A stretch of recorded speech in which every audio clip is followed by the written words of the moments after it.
Hari ini kita akan lanjutkan dengan masih model distribusi pergerakan, ya distribution model dengan metode sintetis. Hari ini kita akan lanjutkan dengan model FCGR. Jadi model FCGR ini sering juga disebut model PCGR, sering atau FCGR itu Fully Constrained Gravity Model. Sering disebut juga DCGR ya. Jadi maksudnya sama.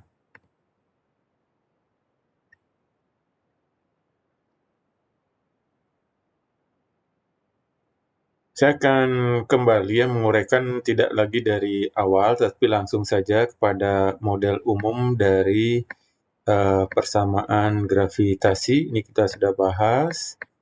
Pendahuluan ini kita sudah bahas. Kemudian model gravitasi secara umum. Perumusan matematis secara umum, ini sudah kita bahas juga fungsi hambatan.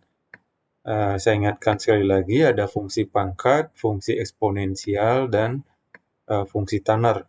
Yang kita bahas dalam latihan soal itu baru yang fungsi eksponensial saja. Selanjutnya model CGR kita sudah bahas, kemudian model PCGR sudah juga kita bahas, model ACGR juga kita sudah bahas ya.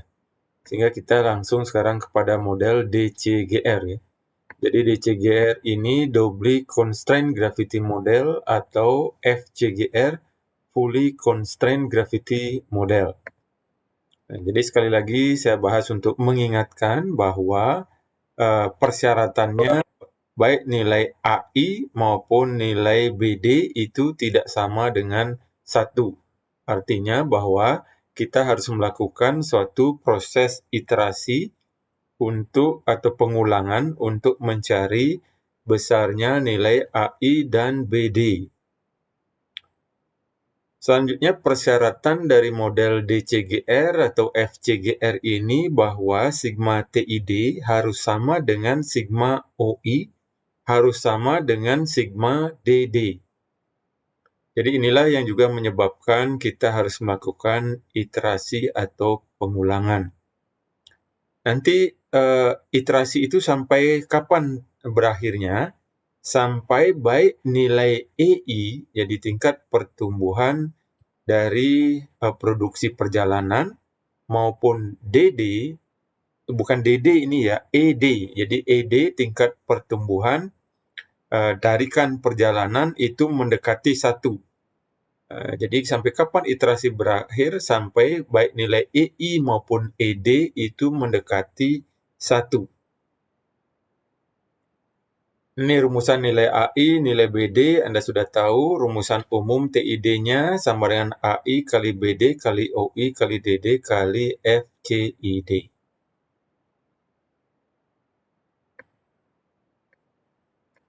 Kalibrasi tidak akan kita bahas, jadi kembali pada kita langsung contoh soal ya. Jadi pertemuan hari ini juga tidak lama, kita hanya nanti saya hanya memberikan clue-clue saja untuk cara menyelesaikan soalnya. Selebihnya adalah latihan soal secara mandiri. Jadi soalnya masih sama dengan soal yang sebelumnya. Kemudian juga matriks biaya yang sama, fungsi hambatan eksponensial negatif. Beta semua 0,08562. Jadi masih sama dengan soal yang sebelumnya. Nah, selanjutnya bagaimana kemudian cara untuk menyelesaikan soal tersebut dengan model FCGR. Tahapan yang dilakukan pertama adalah Anda tetapkan terlebih dahulu salah satu, karena ada 2 unknown ya. Jadi 2 variabel yang tidak diketahui, yaitu AI dan BD. Maka salah satu harus Anda tetapkan sama dengan 1 dulu. Jadi misalnya Anda tetapkan nilai AI-nya sama dengan 1, kemudian Anda hitung nilai BD-nya. Atau boleh saja sebaliknya, nilai BD-nya Anda tetapkan sama dengan 1, kemudian Anda hitung nilai AI-nya, dan seterusnya. Jadi asumsikan misalnya pada latihan soal ini, Anda tetapkan nilai AI-nya sama dengan 1 dulu. Jadi setelah Anda tetapkan nilai AI-nya sama dengan 1, sehingga masih ada satu yang unknown, yang belum diketahui, yaitu nilai BD. Jadi Anda hitung nilai BD berdasarkan nilai AI sama dengan 1.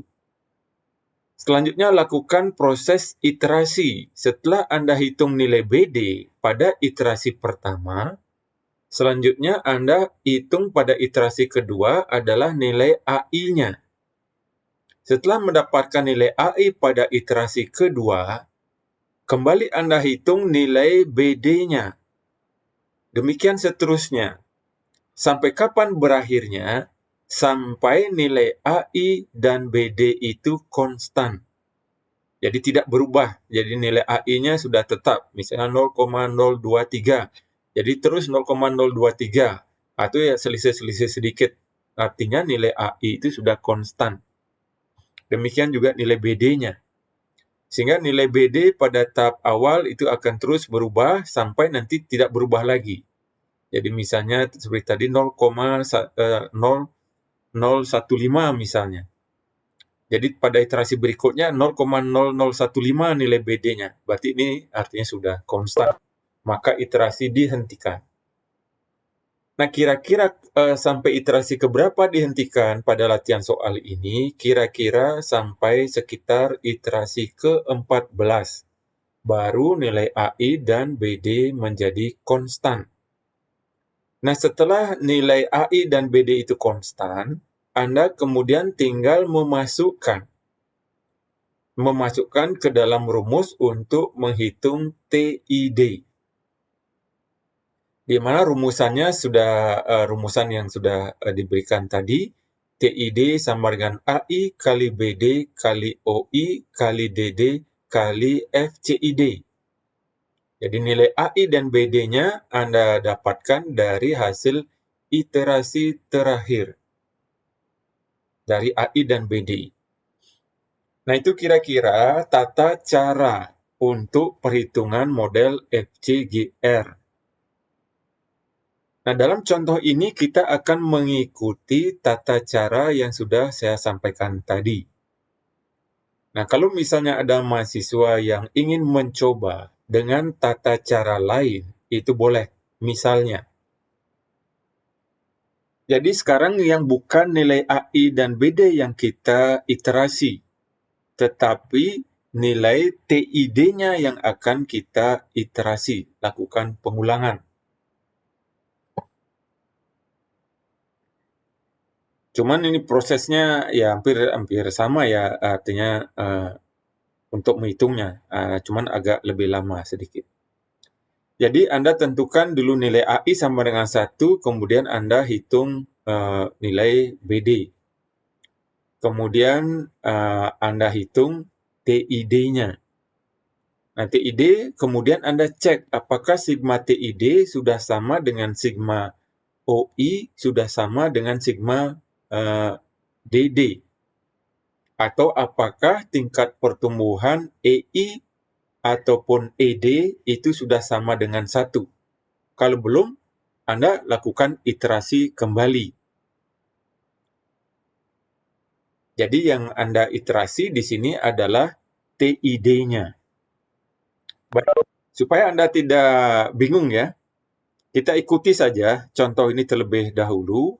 Yang akan kita iterasi adalah nilai AI dan BD-nya.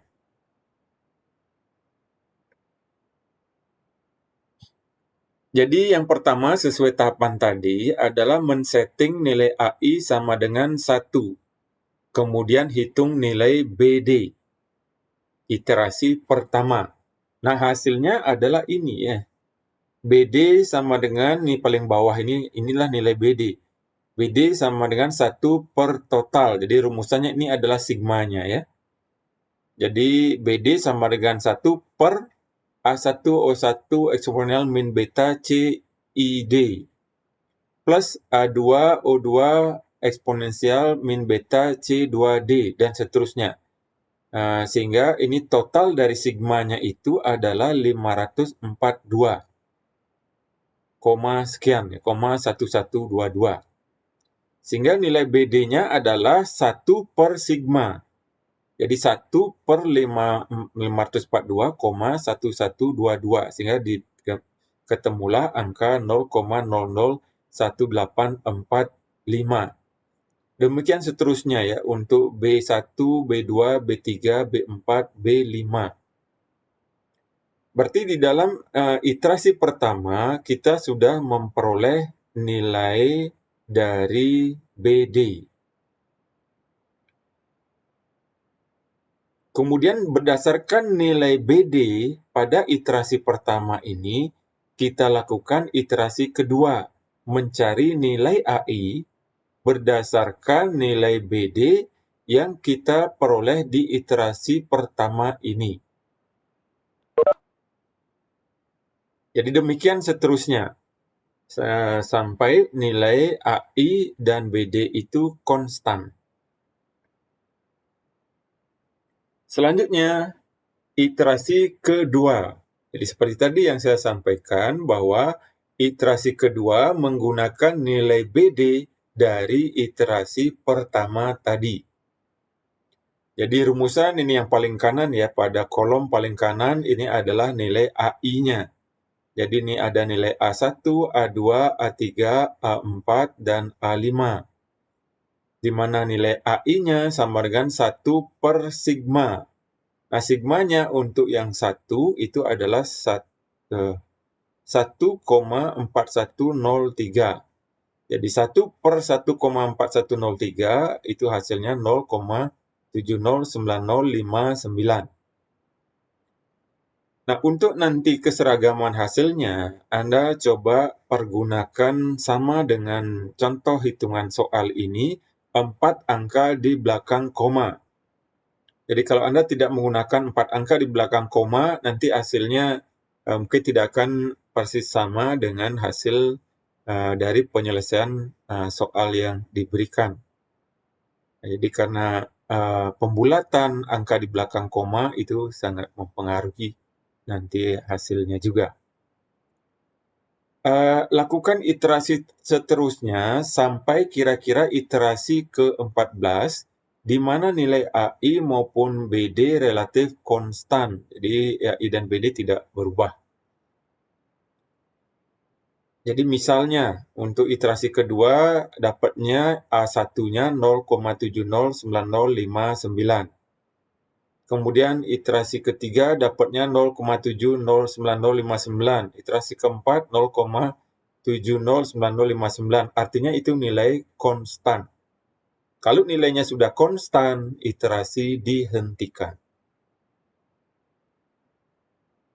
Nah, itu iterasinya. Jadi rumitnya dengan model tahapan seperti ini adalah pada iterasi nilai AI dan BD. Ketika iterasi nilai AI dan BD itu sudah kita selesaikan, maka tahap perhitungan TID selanjutnya itu lebih mudah. Nah, jadi ini adalah matrik asal tujuan atau MAT akhir dari model FCGR. Setelah kita melakukan iterasi dari nilai AI dan BD sampai dengan 14 iterasi tadi. Sehingga didapatkan T1194, T12 247, T13 45, dan seterusnya. Di mana nilai AI-nya yang konstan untuk dipergunakan yaitu A1-nya 0,627227, A2-nya 0,467124, dan seterusnya. Nah, demikian kira-kira cara perhitungan dengan menggunakan model FCGR. Ya. Sekali lagi, saya memang sengaja tidak memberikan jawaban secara penuh, supaya Anda nanti mencoba melatih sendiri perhitungan di rumah. Nah, nanti hasil perhitungan dengan model FCGR ini di email ya. Ini mungkin ada masih kesalahan ya, karena sudah terlanjur ya, bisa Anda emailnya ke Rocket Mail saja. Sebenarnya harapan saya ke Gmail ya, tapi ini karena sudah terlanjur silakan nanti email sesuai dengan alamat yang tertera. Atau mungkin coba Anda lihat ya di materi kuliah, apakah sudah saya ganti dengan sultananya@gmail.com ya. Kalau sudah saya ganti, berarti Anda gunakan yang gmail.com ya, jangan yang rocketmail.com, karena saya pisah-pisahkan supaya tidak menumpuk tugas-tugas dari beberapa mata kuliah. Nah, ini kira-kira ya materi kita untuk hari ini dengan model FJGR. Kira-kira ada hal yang ingin ditanyakan deh. Saya persilahkan ya kalau ada hal yang ingin ditanyakan.